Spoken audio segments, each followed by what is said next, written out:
Bonjour. Aujourd'hui, nous allons parler d'un sujet pertinent.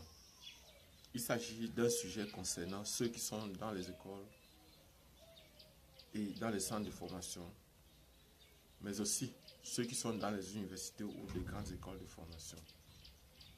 Ceci vous concerne, cette vidéo vous concerne. Aujourd'hui, on va parler d'un sujet qui peut vous permettre d'optimiser votre propre niveau, qui peut vous permettre d'être parmi les meilleurs ou d'être le meilleur dans votre discipline ou dans votre filière ou dans votre série encore. Nous allons parler de ça dans cette vidéo, mais pour ceux qui sont nouveaux, ceux qui sont de passage de cette chaîne, je suis Job Camden du groupe de répétition Nabla à Yaoundé au Cameroun. Et fait dans les répétitions, nous allons fêter notre 20e anniversaire en ce qui concerne les répétitions universitaires en 2024. Et franchement, je suis reconnaissant pour ces 20 années. Déjà concernant les répétitions universitaires, je ne voulais pas parler des répétitions au niveau du secondaire parce que nous avons commencé les répétitions au niveau du secondaire quand nous étions encore au lycée. En classe de première, nous travaillons déjà avec les élèves de 6e, 5e jusqu'en 3e. Je n'étais pas le seul. Mes camarades de classe peuvent le voir, tous mes camarades de classe, toutes les personnes qui ont fait des études avec moi peuvent le témoigner. Mais ce n'est pas de ça qu'il s'agit aujourd'hui. Aujourd'hui, il s'agit de savoir comment faire pour être le premier de sa classe, le meilleur de sa filière, le majeur de sa promotion. Comment est-ce qu'on s'organise? C'est de ça qu'on va parler dans cette vidéo aujourd'hui. On va directement commencer, on ne va pas attendre, on ne va pas tourner autour du pot. Non, on commence directement. Première possibilité, première chose qu'il faut savoir, c'est que il faut croire. D'abord, il faut croire que c'est possible d'être le meilleur de votre filière, le meilleur de votre classe, le meilleur de votre série, le meilleur de votre filière. Vous devez d'abord croire. La croyance, c'est quelque chose que beaucoup de personnes négligent. Mais si vous n'êtes pas convaincu au fond de vous que c'est possible, que vous êtes capable de faire cela, comment est-ce que vous allez réussir? Donc, cette foi et cette croyance-là, c'est quelque chose de vraiment pertinent, de vraiment important pour vous aussi. Il faut croire. Ça, c'est la première des choses. Deuxième des choses, il faut s'organiser pour cela. Le succès n'est pas une chose qu'on ramasse, ce n'est pas une chose qu'on trouve quelque part. C'est quelque chose qu'on organise pour obtenir. Ce n'est pas une finalité, ce n'est pas une fin. C'est une trajectoire. Le succès est une trajectoire. C'est une ligne sur laquelle, ou bien c'est comme une ligne sur laquelle on doit marcher. Elle peut ne pas être droite, elle peut être tortueuse. Mais on doit savoir qu'on doit donc avoir un plan, un objectif, une vision pour être premier. Il ne s'agit pas d'étudier simplement. Il ne s'agit pas de trop travailler. Ce n'est pas de ça qu'il s'agit. Je dis de deux, il faut être organisé. S'organiser consiste à faire quoi concrètement? Ça consiste à voir quels sont les plans qu'on va utiliser pour mieux assimiler son cours. Si il arrive qu'on ait des difficultés, comment on procède? C'est ça que j'appelle le plan, le programme. Il faut savoir une chose, c'est que lorsqu'on est étudiant ou élève, on ne comprend pas toujours tout ce que le professeur explique. Et parfois, on a besoin d'un soutien extérieur. Ça peut être dans un groupe de répétition, ça peut être à YouTube, sur YouTube, ça peut être sur Facebook, ça peut être sur TikTok, ça peut être sur Google. Donc, vous devez savoir vers qui vous retournez en cas de difficulté pendant votre formation. Ça, c'est le plan que vous devez faire. Le plan consiste aussi à bien vous organiser par rapport à votre programme journalier. Comment est-ce que vous allez étudier chaque jour?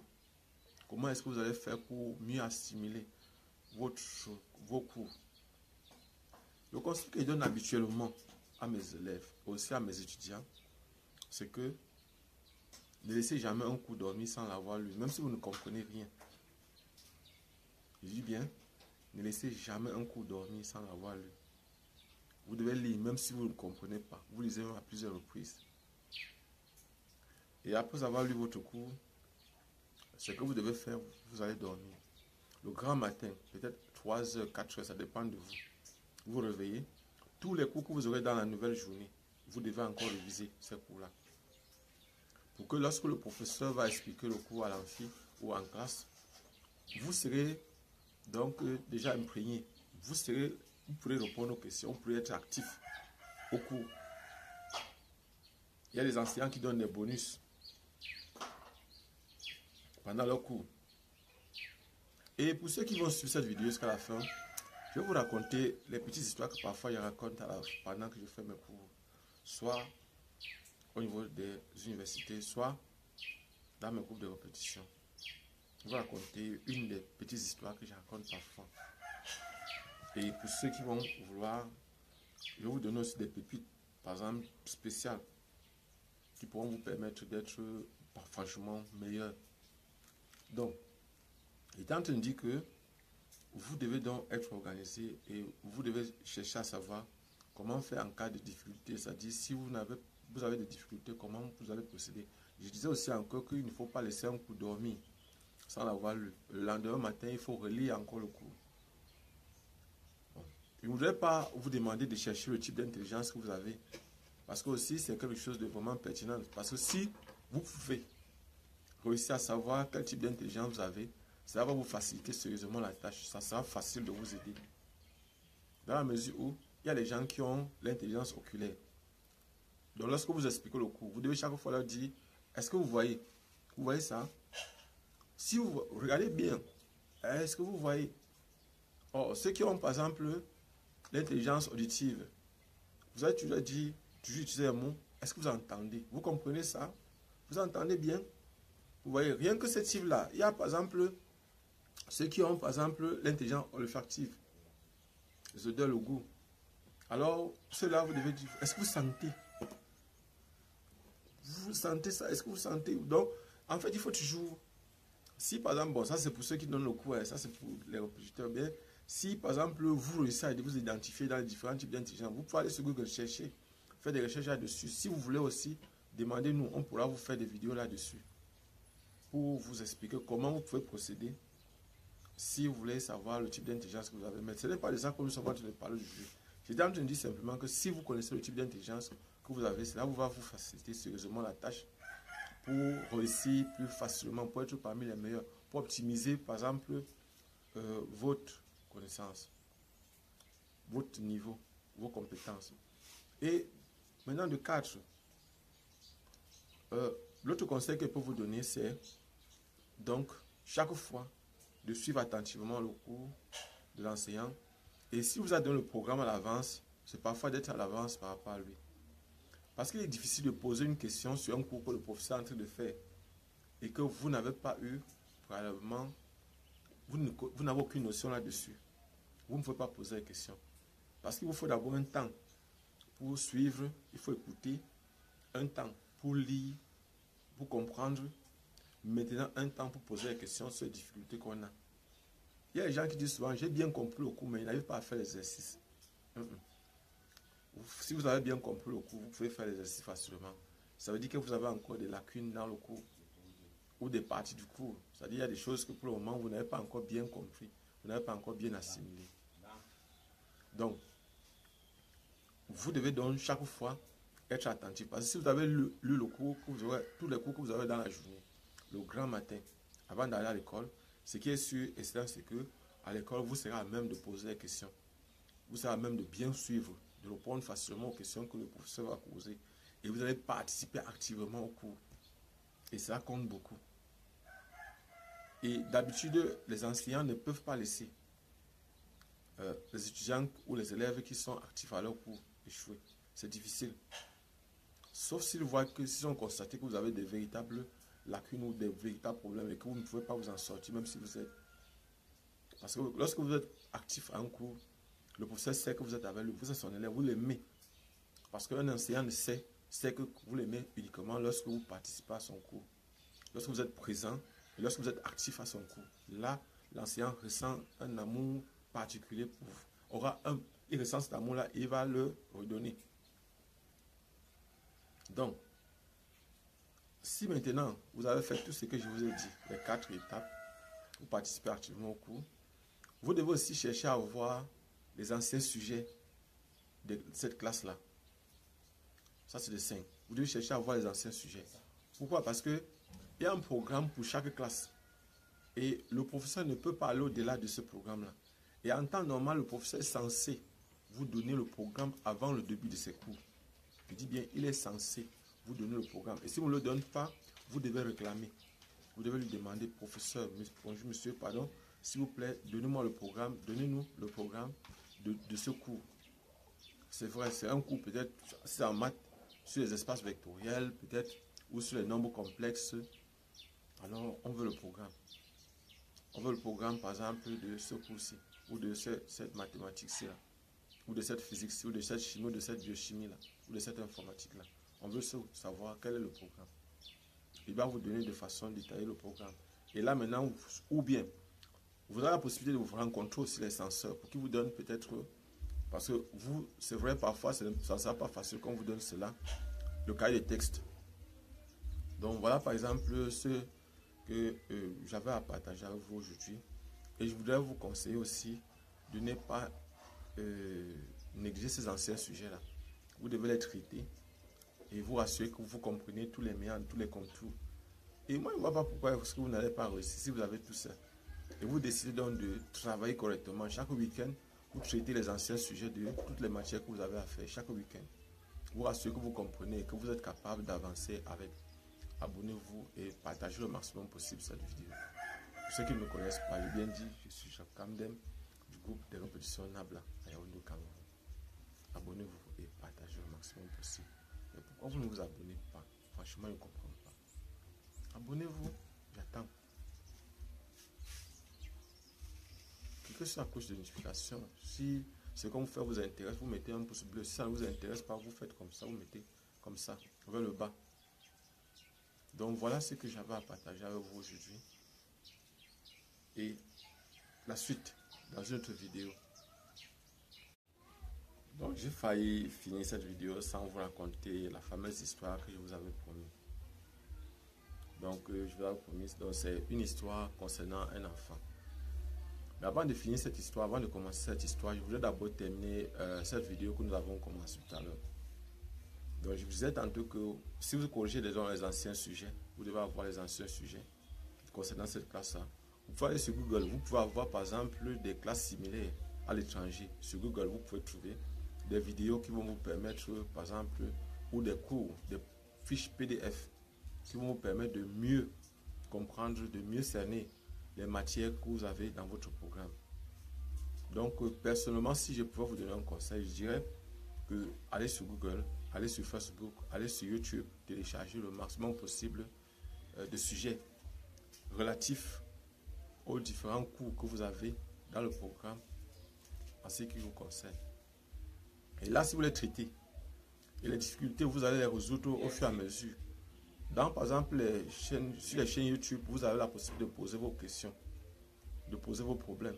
Et les enseignants qui possèdent ces fiches, ces chaînes-là, pourront vous aider. Vous pouvez aller dans les sites internet, sur les sites internet, poser vos problèmes, dans les groupes Facebook, dans les chaînes TikTok. En fait, il y a plein de personnes qui sont à votre disposition. Je ne sais pas pourquoi est-ce que vous n'allez pas être meilleur de votre classe en faisant tout cela. Donc, je vous raconte dans la fameuse histoire. Il s'agit d'un élève en classe de 6e. Cet élève a 12 ans. Et 12 ans, à l'époque, c'était un âge trop... C'était parmi les plus faibles âges. Mais cet élève a rencontré, donc dans sa salle de classe au début de l'année, il y a de nouveaux élèves, il y a une petite fille qui a 10 ans. Elle a 10 ans.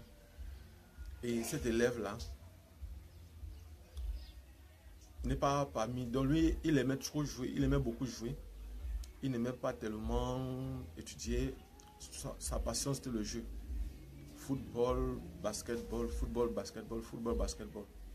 Et voilà donc il constate en classe de 6e, que cette jeune fille de 10 ans l'intéresse. Mais qu'est-ce qu'on fait avec une fille? À 12 ans, est-ce qu'on sait comment aimer, comment on aime? Pas tellement. Donc le garçon, lui, va faire comment? La fille sera adjoint au sous-chef. Parce qu'il y a le chef de classe, le sous-chef et l'adjoint sous-chef de classe. Et lui, ce garçon n'est rien dans la salle de classe. Mais constamment, ce garçon va écrire les noms des bavards pour aller donner la surveillance, alors qu'il n'est rien, aucune autorité de la salle de classe. Et on va venir fouetter. Pour montrer son amour à cette jeune fille, il va chaque fois faire que son nom se retrouve dans la liste pour qu'elle soit bastonnée.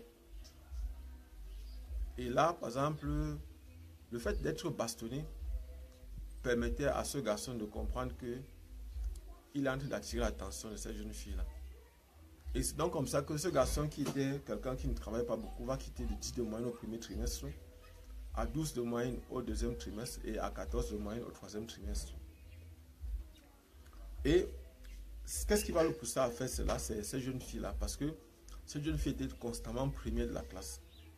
Or, le garçon, lui, voyait que ça ne rimait pas bien avec le fait que lui tendait beaucoup plus vers le voyoutisme pendant que la jeune fille était une bosseuse. Et c'est comme ça donc qu'il va se mettre à travailler. Je dis bien premier trimestre 10 de moyenne, deuxième trimestre 12 de moyenne, troisième trimestre 14 de moyenne. Et il est allé de façon progressive, increase. Il est monté progressivement. To rise. Donc, et maintenant, en classe de 5e, le garçon était toujours parmi les 3 premiers de la classe. Toujours. 4e, même chose. Et qu'est-ce qui faisait la particularité de ce garçon-là? C'était l'amour qu'il portait pour cette jeune fille. En fait, pour lui, c'était un challenge.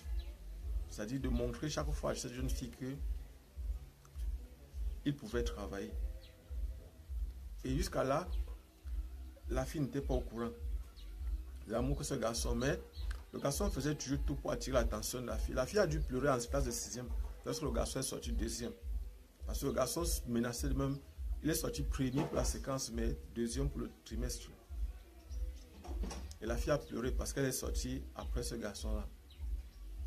Donc c'est une façon de dire que, en fait, il y a des motivations au niveau de l'école qui sont parfois autres que d'étudier, que de faire des trucs d'avenir. Il y a parfois des motivations qui sont proches de l'école, qui sont à l'école même.